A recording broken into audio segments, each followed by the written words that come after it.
WBO president Paco says, pump your brakes.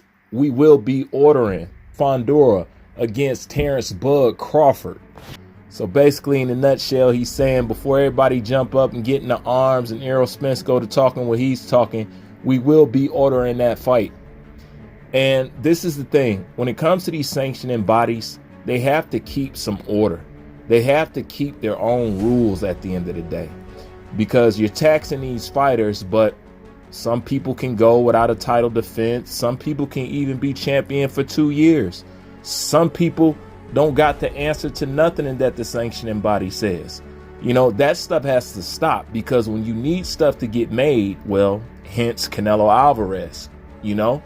Now he's holding all those belts. One of those sanctioning bodies could press on him to do what he's supposed to do, but they don't at the end of the day. So when it comes to situations like this, it's like, what is this a sport of? Because this can't be a sport of competition. This is sports on who's doing good, who brings in revenue, what's going to be the better fight, and who's down with a promotional company. Because if you're not down with a promotional company, then you're not going to get these fights. That's actually anti-competition. You know what I'm saying? It shouldn't matter if they're down with this person or down with that person. Did they get in the ring? Did they do the work? Did they earn a shot? Do they got a belt? If they got all those things, then who somebody signed with at the end of the day shouldn't be a factor. And there's no way in hell that Errol Spence should jump the line over Terrence Bud Crawford, especially after being silent for so long. Then on top of that, not having a trainer to work with, and haven't been training for an opportunity or a fight like this in general. I think at the end of the day, they're just thinking about the matchmaking. And you know how matchmaking is done in boxing. Since I think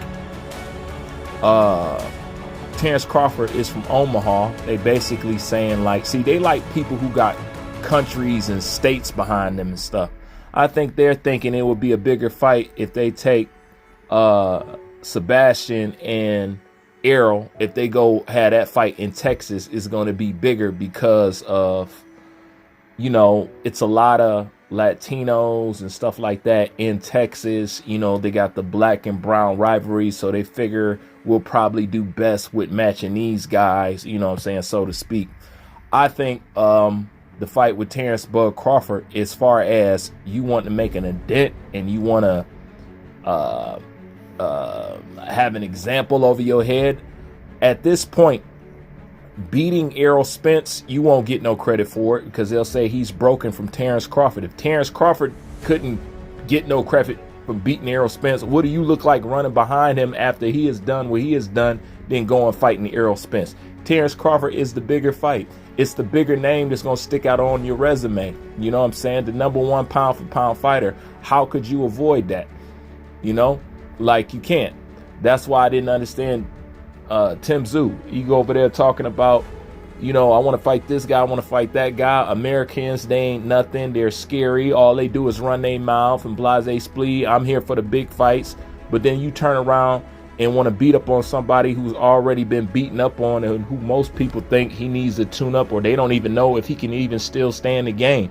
You know what I'm saying? They don't know if his eye is well. They don't know if he's mentally well.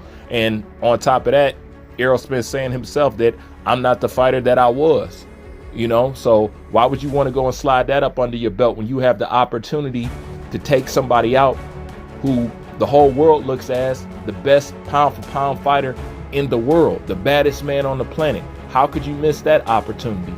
And if you do, then it's not about all that stuff that these guys claim they are. Oh, I'm about making big fights. I'm about fighting the best. Well, this is the best. Terrence Crawford is the best. You want to be the best? It used to be, to beat a man, you had to beat the man.